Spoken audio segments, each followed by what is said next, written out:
بریلوی سے شادی کرتے ہیں کہ نہیں کر سکتے ہیں کہ نہیں کر سکتے. میں نے تو کی نہیں ہے, میں نے بتایا پھر گرین چینل میں میری شادی ہوئی تھی بھائی. تو بات دیوبندی بریلوی شیعہ اس کی اہل حدیث کی نہیں ہے. بات یہ ہے کہ کوئی بھی شخص, چاہے وہ دیوبندی ہو, بریلوی ہو, شیعہ ہو, اہل حدیث ہو, کسی کے عقیدہ شرکیہ ہوگا تو اس سے نکاح جائز نہیں ہے, اس کا ذبیحہ, اس کا ذبح کردہ حلال نہیں ہے, تو اس کے پیچھے نماز جائز نہیں ہے. 3 احکام یاد رکھ لیں. جس کا 2 اور 2 4 کی طرح شرکی عقیدہ ہے نا, چاہے دیوبندی ہو, بریلوی ہو, اہل حدیث ہو, 3 احکام شریعت میں ہے, اس کے پیچھے نماز جائز نہیں ہے, نماز پڑھ لی نہیں ہوگی. نمبر 2, وہ ذبح کرے گا جانور تو اس کا ذبیحہ حلال نہیں ہوگا. نمبر 3, اس سے نکاح کریں گے تو نکاح منعقد نہیں ہوگا. تو یہ کون ہے جس کا عقیدہ اسلام کے کسی بنیادی ضروری عقیدے کا انکار کرے, وہ جیسے قادیانی ہے, ختم نبوت کے منکر ہیں, یا کوئی شخص اسلام کے عقیدہ توحید کا انکار کرتا ہے صاف لفظوں میں, میں نبی کو حاضر ناظر مانتا ہوں, ہر جگہ موجود ہیں, میں نبی کو عالم الغیب مانتا ہوں, سب کچھ اللہ نے علم دیا ہے نبی کے پاس, ما کانا و ما یکون, کوئی چیز نبی سے مخفی نہیں ہے, یہ شرکی عقیدہ ہے. نبی کو مختار کل سمجھتا ہو کہ اللہ نے آپ کو تمام اختیارات دے دیے, آپ جو چاہے کر سکتے ہیں, اللہ نے آپ کو اختیارات دے دیے, حالانکہ اللہ کہتا ہے میں نے اختیارات کسی کو نہیں دیے. تو یہ 2 اور 2 4 کی طرح واضح بات کرے, گھمائے پھرائے نہیں. بعض لوگ گھماتے پھراتے ہیں. جب ان سے کہا جاتا ہے کہ نبی تو بشر تھے, آپ کہہ رہے ہیں نور تھے, تو کیا انسان نہیں تھے؟ تو بعض لوگ صاف کہہ دیتے ہیں کہ بشر تھے. بشر نہیں تھے, آپ نور تھے, انسان کی شکل تھی, اصل میں آپ نور تھے. تو یہ عقیدہ کافرانہ ہے, کیونکہ آپ قرآن کی واضح آیتوں کا انکار کر رہے ہیں آپ. لیکن بعض لوگ تعویل کرتے ہیں, کہتے ہیں نہیں ایکچولی وہ اس لحاظ سے نور تھے کہ وہ ہدایت کا نور تھے. وہ تو ٹھیک ہے, ہم بھی کہتے ہیں ہدایت کا نور تھے, لیکن انسان تو تھے نا, بشر تو تھے نا. آپ کے والد تھے عبداللہ, آپ کی والدہ تھی آمنہ, اور جو آج بھی سید ہیں وہ بھی بشر ہیں, سارے گوشت پوش کے بنے ہوئے انسان ہیں. تو جو تعویل کرتا ہے, تعویل والا نہیں, 2 ٹوک لفظوں میں انکار کرے گا نا, نبی کو حاضر ناظر کہے گا, مشکل کشا کہے گا, تو وہ دائرہ اسلام سے خارج ہو جائے گا. یہ مولوی نہیں فتوے لگا کے دائرہ اسلام سے خارج کرتے, مولوی بتا دیتے ہیں کہ یہ ہو چکا ہے. لوگ کہتے ہیں مولوی ٹھیکیدار بنے ہوئے دائرہ اسلام سے خارج کرنے کا. مولوی ٹھیکیدار نہیں بنے ہوئے, جو بیچارہ ہو جاتا ہے مولوی اس کے بارے میں رپورٹ پیش کر دیتے ہیں کہ یہ کیا ہو گیا ہے, ہو گیا ہے. اچھا, بعض لوگ یہاں کہتے ہیں ہم کون ہوتے ہیں کسی کو کافر کہنے والے. کچھ براڈ مائنڈیڈ قسم کے اسکالر ایسے بھی مارکیٹ میں آ گئے ہیں کہ ہم کون ہوتے ہیں بھائی یہ فیصلہ کرنے والے, یہ تو قیامت میں اللہ فیصلہ کرے گا. اللہ قیامت میں بھی کرے گا, اللہ نے دنیا میں بھی فیصلہ کر دیا ہے. اللہ نے دنیا میں بھی بتا دیا ہے, قرآن و سنت میں واضح تعلیمات ہے کہ کون مسلم ہے اور کون کافر ہے. لہذا یہ فیصلہ کہ ہم کون ہوتے ہیں, ہم واقعی نہیں ہوتے, لیکن اللہ تو ہوتا ہے نا یہ فیصلہ کرنے والا. تو جو اللہ نے فیصلہ کیا وہ ہم پبلک کو بتا دیتے ہیں کہ یہ دلیل ہے اور یہ اللہ کا فیصلہ ہے. ہاں دلیل غلط تو پھر آپ کہیں کہ یار دلیل صحیح نہیں دے رہے آپ, تو یہ بالکل غلط ہے. ہم واقعی کسی کو کافر کہنے والے نہیں ہوتے, لیکن اللہ تو ہوتا ہے نا. تو اللہ رسول نے جس کو کافر کہا ہو ہم اس کو کافر بتا دیتے ہیں, بناتے. ہمارے یہاں کوئی فیکٹری نہیں ہے کافر بنانے کی, کوشش ہماری یہی ہوتی ہے کہ مسلمان بنائیں ہم. جو ہو جاتا ہے اس کو بتاتے ہیں بھائی اس کا اسلام سے تعلق نہیں ہے. جب بعض لوگ کیا کرتے ہیں کہ براڈ مائنڈیڈ اتنے بنتے ہیں کہ کسی کو کافر نہ کہو, کسی کو غیر مسلم نہ کہو. ٹھیک ہے, کافر کا لفظ ذرا سخت ہے تو آپ غیر مسلم کہہ دیں. جب غیر مسلم کو بھی آپ کافر کہتے ہیں نا تو اس کو چڑ ہوتی ہے اس سے. تو کسی کو ہمیں طنز کرنا تو شریعت میں پسندیدہ نہیں ہے نا, تو اس کے لیے آپ اس کو کافر نہ کہیں, غیر مسلم کہہ دیں. یہ ہلکا لفظ ہے, اس پہ وہ تو خود مانتا ہے کہ میں مسلم تھوڑی ہوں. یہ ایک الگ بات ہے کہ ہم کافر کو کافر کے بجائے ہم کیا کہیں گے, ایک ادب تمیز کا لفظ استعمال کریں گے, بھائی یہ غیر مسلم ہے. جیسے قرآن نے بھی اہل کتاب کو اہل کتاب کہا, ایک رسپیکٹ دی نا ان کو, لیکن یہ تو نہیں کہا کہ یہ مسلم ہے, یہ تو نہیں کہا نا. اتنی رسپیکٹ تھوڑی دینی ہے کہ ہم افورڈ ہی نہ کر سکیں.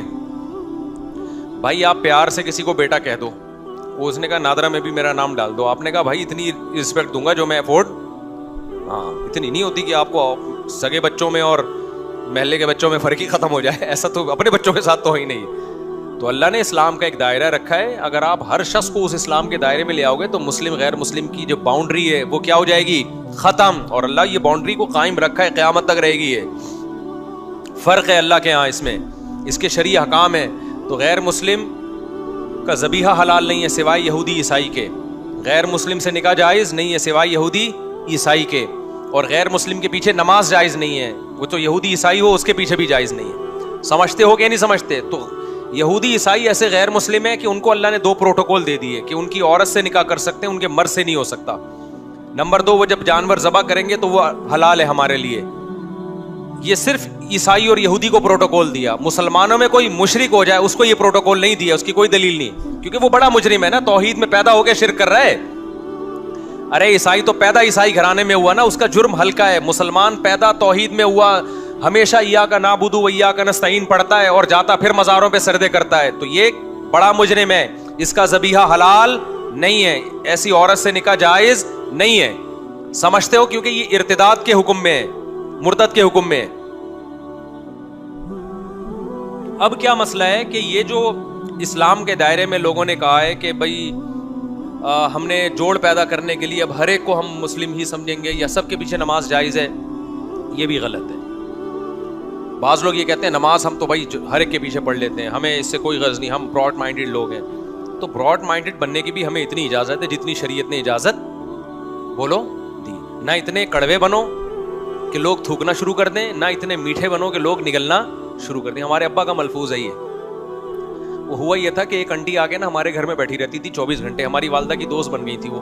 اب میری والدہ کی طبیعت میں سخاوت تھی, کھلاتی پلاتی بہت تھی, قرضے لے کے کھلاتی تھی. جب انتقال ہوا ہے تو ٹھیک ٹھاک قرضہ والدہ پہ چڑھا ہوا تھا, تو ان کی عادت تھی بس قرضے لے کے کھلاتے رہو. جو پیسے مانگنے آ رہے ان کو پیسے دے دیتی تھی. خرچہ کس کا ہو رہا تھا؟ ابا کا. ٹھیک ہے, ابا کو ڈر گیا یار اپنے خرچے پہ, چلو سخاوت اچھی ہوتی ہے. والدہ کے پاس اپنا خرچہ بھی ہوتا تھا, اس میں بھی کرتی تھی. تو اب کیا ہوتا تھا, ایک انٹی آ کے ہمارے گھر میں بیٹھ گئی, وہ جا ہی نہیں رہی, ان کے مزے لگ گئے کہ یار فری پھوکٹ کا کھانا بھی آ رہا ہے, فری پھوکٹ کا. تو ہماری والدہ بھی پھر بڑی گپ شپ والی تھی, تو ابا نے 2-3 دن تو برداشت کیا. اس کے بعد ہمارے ابا ہماری والدہ کو لے کے بیٹھے, بولا بھائی انٹی کیا لگتی ہے آپ کی, 2-3 دن سے میں دیکھ رہا ہوں جب بھی گھر میں آؤ یہ بیٹھی ہوتی ہیں, تو ان کو بولو پتلی گلی سے نکلو بھائی, اپنے گھر جاؤ, یہ کوئی گھر بار نہیں ہے کیا؟ والدہ نے کہا اصل میں دیکھوں میں ان کو اب کیسے بولوں کہ آپ چلی جائیں, اب یہ آ جاتی ہے بیچاری, میں کیسے منع کروں. اس وقت میرے والد صاحب نے کہا بھائی وہ ہمیں نصیحت یاد رہ گئی, نہ اتنے میٹھے بنو کہ لوگ کھانا شروع کر دیں. آپ کے اخلاق اتنے اچھے ہو گئے, سارے محلے والے آپ کے گھر میں آ کے بیٹھ گئے جی, کہ مفتی صاحب تو کبھی نو کرتے ہی نہیں ہے نا, بھگاتے ہی نہیں ہے. اور نہ اتنے کڑوے بنو کہ لوگ آپ سے نفرت کرنا شروع کر دیں. کہ آپ نے مصافحہ کرنا بھی چھوڑ دیا, دور سے جا رہا ہے تو آپ گالیاں دینا شروع کر دیا, آپ نے دفع ہو یہاں سے تاکہ آئے نہیں قریب آپ کے. تو یہ میرے والد صاحب کے بڑے, اور والد صاحب تھے بھی پریکٹیکلی ایسے ہی تھے وہ, یعنی وہ عملی زندگی میں بھی اسی طرح ہی تھے. نہ اتنے میٹھے بنے کہ لوگوں نے کھانا شروع کر دیا, نہ اتنے کڑوے بنے کہ لوگ بھاگنا شروع ہو گئے, کہ نفرت کرنا شروع کر دی. تو یہاں بھی مذہب کے معاملے میں بھی ایسا ہے بھائی کہ ہم غیر مسلم کے معاملے میں نہ اتنے میٹھے بنیں گے کہ غیر مسلم کو بھی مسلم کہنا شروع کر دیں ہم. اور ہم کہیں جو شخص بھی اسلام کی طرف نسبت کر دے, کوئی ختم نبوت کا انکار کرے, ہم براڈ مائنڈیڈ بنے. کوئی بات نہیں یار, انکار ہی کیا ہے نا, اللہ خود پوچھ لے گا, یہ ہمارا مسلم بھائی ہے. کوئی کہے کہ نبی صلی اللہ علیہ وسلم عالم الغیب ہیں, مختار کل ہیں, مشکل کشا ہیں, کہ نہیں یار ہم کسی کو کافر نہیں کہہ سکتے. ہم سب کے پیچھے نماز پڑھ لیں گے. اس کا مطلب آپ اتنے میٹھے بن گئے ہو کہ اب لوگ آپ کو کھانا, اور آپ کو نہیں کھائیں گے, اسلام کو کھانا شروع کر دیں گے. توحید اور غیر توحید میں فرق کیا ہو جائے گا؟ ختم. جب سب کے پیچھے نماز ہوگی تو کل پھر اتنے براڈ مائنڈیڈ بنیں گے کہ ہندو بھی مسجد بنا کے کھڑا ہو جائے گا. ہندو کے پیچھے بھی ہو رہی ہے, پھر تو عیسائی کے پیچھے بھی ہو رہی ہے, پھر تو یہودی کے پیچھے بھی ہو رہی ہے, پھر تھوڑے دنوں میں مسجد اور مندر کے نام چینج ہو جائیں گے. مسجد کو لوگ پیار سے مندر کہیں گے, مندر کو لوگ پیار سے کیا کہیں گے؟ مسجد کہیں گے. یار ان چیزوں میں کچھ نہیں رکھا. جب علماء کہیں گے نا, کہتے ہیں نہیں براڈ مائنڈیڈ بنو. تو یہ براڈ مائنڈیڈ, دیکھو انگریز جو براڈ مائنڈیڈ آج بنا ہوا نا, ابا لیس ہو گیا براڈ مائنڈیڈ ہونے کی وجہ سے. وہ نا تو اتنی جلدی نہیں ہوا ہے. شروع میں انہوں نے کیا کہا, پردے کو ختم کیا اپنی سوسائٹی سے. پھر انہوں نے نکاح کے نظام کو ختم کیا, girl friend boy friend system آیا. پھر ہوتے ہوتے ابا مارکیٹ سے آہستہ آہستہ شارٹ ہو گئے. پھر اتنے براڈ مائنڈیڈ بنے کہ لڑکی لڑکے کا فرق ختم, ہومو سیکچولیٹی کو, LGBT کے بعد Q آیا, پھر Q کے بعد بھی اتنی چیزیں آ گئی ہیں نا, پوری حروف تہجی انگلش کی ختم ہو جائے گی. LGBT کا مطلب لیسبین, اور یہ گائے ہے, اور یہ فلانا ہے تو ڈمکانا ہے. تو اتنی قسم کی فیلنگز مارکیٹ میں آ گئی, ہر فیلنگ کو انہوں نے ایک الگ الفابیٹ کا نام دے دیا. تو Z تک پہنچ جائیں گے. یہ سمجھ رہے ہو کہ نہیں سمجھ رہے؟ تو یہ براڈ مائنڈیڈ. تو مذہب کی بھی ایک میرے بھائی باؤنڈری ہے, اس سے آگے جانے نہ اس میں اتنے کڑوے بنے کہ ذرا سی باتوں پہ آپ لوگوں کو کافر کہنا شروع کر دیں. جیسے ایک مولوی صاحب تقریر کر رہے تھے کہ جو ٹی وی دیکھتا ہے وہ دائرہ اسلام سے خارج ہے. یہ تقریر سچی مچی کی بتا رہا ہوں, پرانی بات ہے. ہمارے استاذ کہتے ہیں میں بیان میں بیٹھا ہوا تھا, میں نے جا کے اس مولوی صاحب سے جلسے کے بعد پوچھا, مولوی صاحب یہ فتویٰ تو مارکیٹ میں نیا ہے کہ جو ٹی وی دیکھتا ہے وہ دائرہ اسلام سے خارج ہے, یہ آپ نے کیسے کہہ دیا؟ تو مولوی صاحب کہتے ہیں میں نے احتیاطاً کفر کا فتویٰ لگایا اس کے اوپر, میں نے احتیاطاً کفر کا فتویٰ لگایا تاکہ لوگ ٹی وی سے بچیں. تو احتیاطاً تو کفر کے فتوے سے بچا جاتا ہے, لگایا تھوڑی جاتا ہے. سمجھ میں نہیں آ رہی بات؟ ایک آدمی کی باتوں سے آپ کو ایسا لگتا ہے کہ یہ مشرک ہے, لیکن اس کی تعویل ہو سکتی ہے, بھائی ہو سکتا ہے اس کا یہ مطلب ہو سکتا ہے اس کا یہ مطلب ہو. تو اسلام کہتا ہے اچھے مطلب کو ترجیح دو آپ, یعنی کسی کی بات کے 100 مطلب نکلتے ہوں, ایک مطلب سے لگتا ہو کہ یہ مسلم ہے, 99 مطلب سے لگتا ہو کہ یہ کافر ہے, تو ایک جو اچھا مطلب ہے نا آپ نے اس کو ترجیح دے کے اس کو دائرہ اسلام سے خارج نہیں کرنا. سمجھتے ہو کہ نہیں سمجھتے؟ حتی الامکان تعویل کرنی ہے اس کی. تو احتیاطاً کفر کے فتوے سے بچا جاتا ہے, احتیاطاً کفر کا فتویٰ دیا نہیں جاتا, تعویل کی جاتی ہے. لیکن ایک مرحلہ ایسا آتا ہے کہ آپ کے پاس اس کی تعویل کا کوئی آپشن بچتا ہی نہیں. آپ تعویل کر رہے ہو, سامنے والا کہہ رہا ہے میں خود اس تعویل کو نہیں مانتا. جیسے بعض لوگ کہتے ہیں کہ نبی صلی اللہ علیہ وسلم مشکل کشا ہیں, جب بھی آپ سے دعا مانگو آپ حاجت پوری کر دیں, اللہ نے آپ کو اختیار دی ہیں.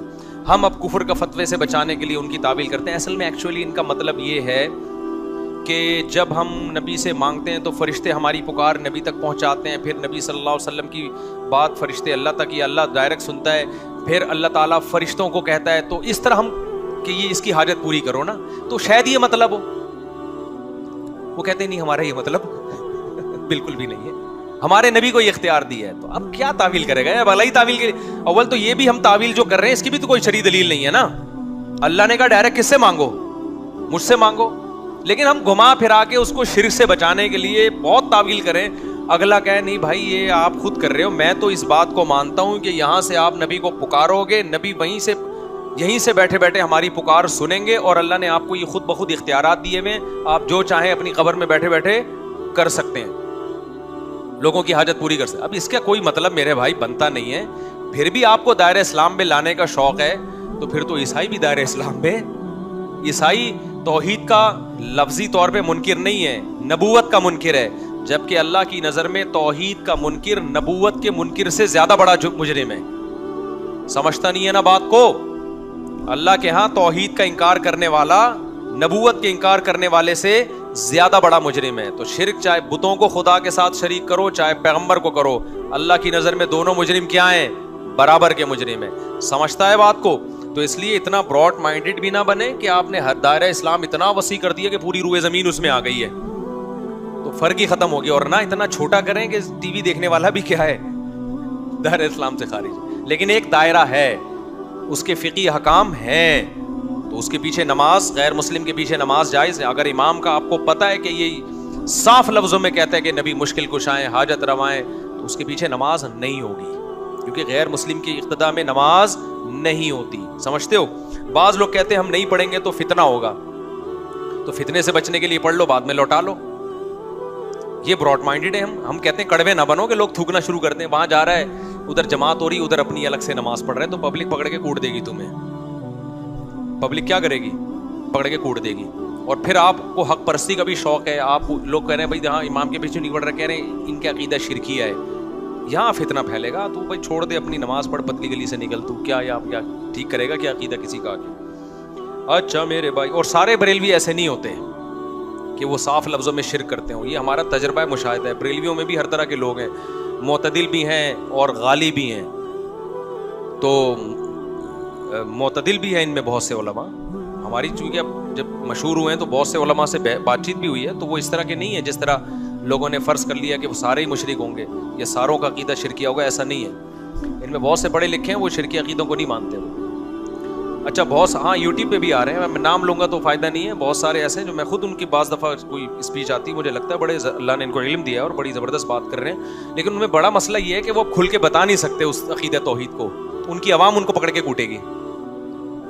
جیسے اہل حدیث علماء میں بعض علماء ایسے ہیں جن کا عقیدہ 3 طلاقیں 3 ہوتی ہیں, لیکن وہ کھل کے بتا نہیں سکتے. جیسے حافظ زبیر علی زئی تھے, کھل کے نہیں بتا سکتے تھے وہ, کیونکہ اتنے انہوں نے فتوے دے دے کے 3 طلاقوں کو ایک کر کے کیا ہے نا کہ وہ پھر اب اتنا زیادہ آپ آگے جا چکے ہیں ایکسٹریم لیول پہ, اب ریورس واپسی کا دروازہ بند کر لیا, اس لیے ایکسٹریم پہ جانا ہی نہیں چاہیے تھا نا. تو اب یہاں بھی ایسے ہی ہے, بعض بریلوی علماء ہیں جن کو پتا ہے کہ یہ غلط ہو رہا ہے جو کچھ ہو رہا ہے. مفتی منیب صاحب بھی تو بولتے تھے نا, یہ جو انہوں نے کیا ہوا ہے ربیع الاول میں جو کچھ ہو رہا ہے, یہ کہاں خود اس کی مخالفت کرتے تھے وہ تو. لیکن بعض ان کے اسکالرز ایسے ہیں کہ اب ان کو پتا ہے ہم نے ذرا کھل کے بات کی تو پبلک نہیں چھوڑے گی, ہم شروع سے ہی ایک ٹریک پہ چل رہے ہیں. ایک بریلوی امام نے بتایا, بیچارے کے دل کی بات تھی, کہنے لگا یار یہ دیوبندیوں کے بڑے مزے ہیں بھائی. ہمارے دوست نے پوچھا کیوں؟ کہہ رہے ہیں یار امام آتا ہے, فرض پڑھا کے پتلی گلی سے نکل جاتا ہے, سنتیں گھر جا کے پڑھتا ہے, اس کی مرضی وہاں پڑھے یا گھر جا کے پڑھے. کہہ رہے ہم نے لوگوں کو ڈال دیا کہ پہلے فرض کے بعد ایک لمبی دعا پہلے ہوگی, پھر سنتوں کے بعد ایک الگ لمبی دعا ہوگی, تو ہمیں تنخواہ وہی مل رہی ہے جتنی دیوبندیوں کو ملتی ہے. ذمہ داری ہماری دیکھو, فرض کے بعد ہمیں پہلے لمبی دعا, اس میں غفار بھائی کا نام, یا اللہ یہ پنکھا وسیم نے لگایا اس کی مغفرت فرما دے, اپنے ابا کے لیے وسیم نے لگوایا, غفار بھائی نے یہ والا پنکھا لگوایا ان کی اصال ثواب کے لیے. پھر یہ ثواب بھی دیکھو آج کل بعض ائمہ کہاں کہاں پہنچاتے ہیں. ثواب جب پہنچاتے ہیں, اللہ یہ جو ہم نے نماز پڑھی اور جو ہم نے روزہ رکھا, ہم نے تلاوت کی, اس کا ثواب پہلے نبی صلی اللہ علیہ وسلم کو پہنچے, پھر نبی صلی اللہ علیہ وسلم کو, ابراہیم علیہ السلام, موسیٰ علیہ السلام, یعقوب علیہ السلام, تمام پیغمبروں, آدم علیہ السلام سے ہوتا ہوا تمام صحابہ, تابعین, تبع تابعین, غفار بھائی ان کے والدین, اور وسیم بھائی جنہوں نے پنکھا لگایا ان کے والدین, اور یا اللہ یہ تمام جتنے بھی لوگوں نے ہماری مسجد کے ساتھ تعاون کیا, یا اللہ تمام کے مرحومین, مرحومات اور پتہ نہیں مغفورین, مغفورات, اور مرد اور خواتین, اور جو زندہ ہیں اور جو آ چکے, جو آئیں گے, اتنی ڈیٹیل کے ساتھ ثواب پہنچایا جاتا ہے. میں نے دیکھا بعض ائمہ کو نا اتنی تفصیل سے ثواب پہنچاتے ہیں کہ اللہ کی پناہ بھائی, ایک ہی دفعہ پہنچا سکتا ہے آدمی کے پاس, دوبارہ ایسا ثواب گھر گھر دستک دے کے پہنچانے کا جو ثواب کا انتظام ہے نا, ایسا لگتا ہے ثواب شاپر میں ڈال کے جتنے بھی مرحومین ہیں الگ الگ ہر ایک کی قبر پہ نوک کر کے اس کو پہنچایا جا رہا ہے. او بھائی اتنی ڈیٹیل سے ثواب پہنچانے کی ضرورت ہمیں, دیکھو ہم کیسے ہم سنت کو فالو کر رہے ہیں نا. فرض نماز کے بعد یہ اجتماعی دعا ہے ہی نہیں, فرض نماز کے بعد کسی قرآن حدیث میں کہیں بھی نہیں ہے, فقہ کی کسی کتاب میں نہیں ہے, یہ جو عربی مستند کتاب میں ہے, اردو کتابوں کی بات نہیں کر رہا میں, نہ امام حنیفہ سے منقول, نہ امام شافعی سے. ظاہر ہے ان سے اس لیے منقول نہیں ہے کہ ہوگی تو ایک چیز, ائمہ مجتہدین تو اسی کی قائل ہوتے ہیں جو قرآن و سنت سے ثابت ہوتا ہے.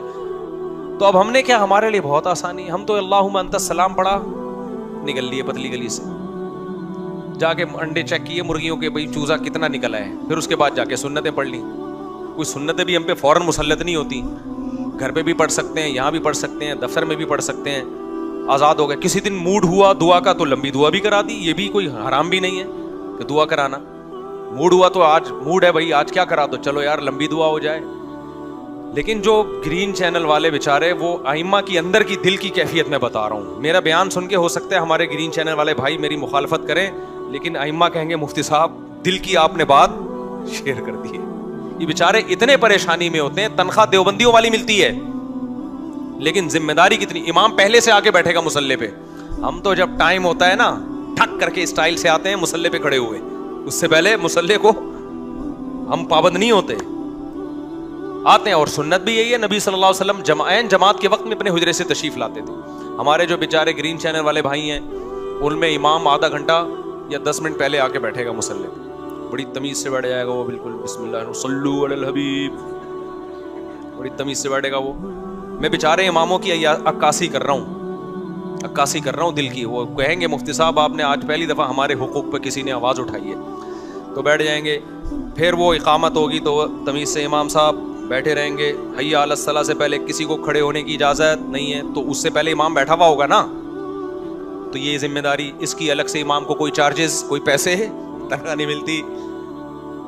پھر جب اقامت ہوگی, پھر نماز ہوگی, پھر اس کے بعد امام صاحب نے دعا کروانی ہے مقتدیوں کی طرف رخ کر کے, یا اللہ فلانا کو مغفرت, فلانے کی پنکھا بہت بہت زبردست پروگرام چلتا ہے بھائی, چھوٹا موٹا نہیں چلتا. اس کے بعد پھر امام پابند ہے وہیں سنتیں پڑھے, وہیں سنتیں پڑھے گا, اور جلدی جلدی بھی نہیں پڑھ سکتے اتنی اسپیڈ جتنی پبلک کی اسپیڈ ہے, کیونکہ ایسا نہ ہو پہلے فارغ ہو گئے تو گھر جانے کی اجازت نہیں ہے, ابھی دوبارہ دعا ہوگی, پھر وہ لمبی چوڑی دعا, پھر اس میں ان اللہ و ملائکتہ والی آیت بھی لازمی پڑھنی ہے, پھر وہ اس کے بعد درود شریف میں جو آتا ہے پھر سب درود شریف, تو بہت لمبا حساب کتاب چلتا ہے. اس کے بعد امام صاحب کی چھٹی ہوتی ہے, اور پھر امام کا کام ہر تیجے میں جانا, 40 میں جانا, یہ سب چیزیں بھی. پھر نماز جنازہ بھی ہماری کتنی ہلکی پھلکی نماز جنازہ ہے, ادھر جنازہ آیا ہم نے 4 تکبیرات کہیں, فارغ ہو گئے, پھر ہماری مرضی, ہمیں کندھا دیں نہ دیں, کندھا دینا ثواب ہے, دے دیتے ہیں اکثر, پوری زندگی پڑی ہے اس کے لیے, دعا کرتے رہو. ان کے ہاں جنازہ بھی بڑا لمبا ہے, جنازہ ہوگا پھر اس کے بعد دوبارہ سے دعا ہوگی, وہ دعا بھی جہری ہوتی ہے, اس میں پورا میت کے لیے آپ نے وہ. تو بیچارے جو بریلوی امام ہے نا, ان کی ڈیوٹی بہت زیادہ ہے بھائی, ان کی تنخواہ ڈبل کر دو, میں صحیح کہہ رہا ہوں, یا تو تنخواہ بڑھاؤ یا امام کو چاہیے ہڑتال کریں. ہم اسٹائل ہمارا, ہمیں تنخواہ دیوبندی والی دی جا رہی ہے, ذمہ داری ہم پہ ڈبل ڈالی جائے, یا تو تنخواہ ڈبل کرو یا پھر ذمہ داریاں ختم کرو. تو یہ دیکھنا, یہ میرا مقصد کسی مسلک کی توہین نہیں ہے, میرا مقصد ہے ریلوی اماموں کے حق میں آواز اٹھانا, کیونکہ بیچارے بہت قسمہ پرسی میں ہوتے. دیوبندیوں کے اس لحاظ سے بڑے مزے ہیں بھائی, بہت مزے ہیں, آئیں گے آرام سے تمیز سے نماز پڑھائی, پتلی گلی سے نکل لی. پھر جمعے کو ان کے اور لمبے پروگرام چلتے ہیں, جمعہ بہت لمبا ہوتا ہے ان کا,